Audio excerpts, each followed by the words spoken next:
guys, it's me again, Tops, and welcome to my channel.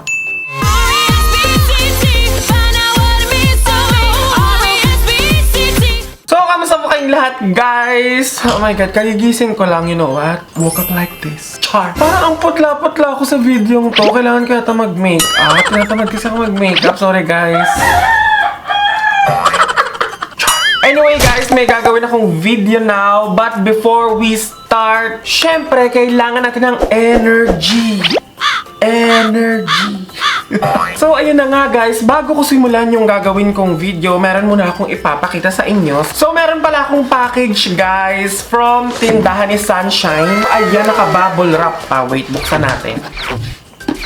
Taran! Ay, pak, may pa-message. Hi, Tops! Enjoy this special gift set. Thank you from Tindahan ni Sunshine. Oh, thank you so much.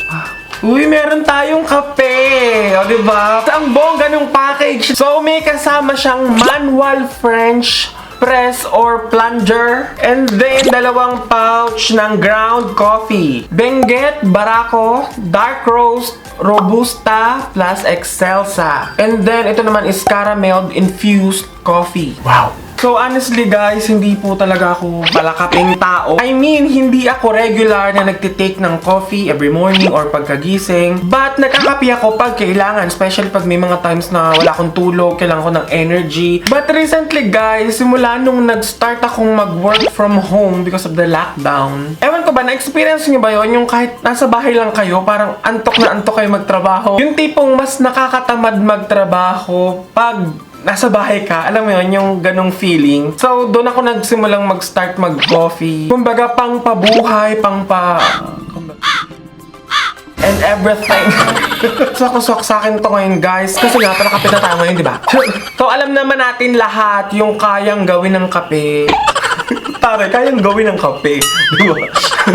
Kala mo no? I mean, alam naman natin yung mga effects pag nagkape tayo. May mga taong hindi mo makakausap ng maayos pag hindi nagkakape. Boom! So, ito guys, buksan natin tong isa. Itong caramel. Amoy pa lang, kayang-kaya ka ng ipaglaban. So guys, sa box merong instruction kung paano siya gamitin. I mean, kung paano gamitin yung French press coffee, kung paano itimpla. Magtimpla tayo ng isa. So come on, let's go! So una natin gagawin guys, measure 1 tablespoon of ground coffee per 1 cup. And then, lagyan natin ng mainit na tubig yung French press or plunger. So, kalahati lang nung cup. And then, let it bloom for 15 to 20 seconds. And then, step 2 guys, haluin natin and add the remaining hot water. And then, steep with the lid for 3 more minutes. And then finally, plunge it and press it down. And then, step 3 guys, kumuha ka na ng mug and ilagay mo na yung tinimpla nating French press coffee. Ang taray! Pak! Eto na siya guys. So, nasa sa inyo na yon kung mag-a-add kayo ng sugar or creamer. Ingat! Yung aroma ng caramel, amoy na amoy.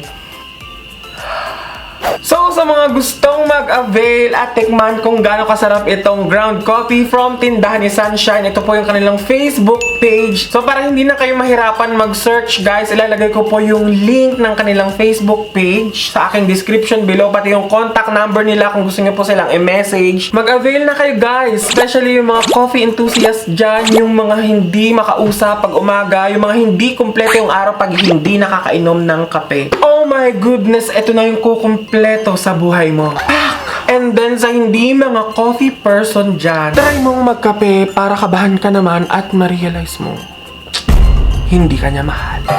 So guys, thank you so much for watching. I hope you really like it by hitting that thumbs up button. And kung gusto nyo pong ma-update dito sa aking channel, wag nyo pong kalimutang i-click ang bell icon dyan sa baba para ma-notify po kayo pag meron akong mga bagong videos.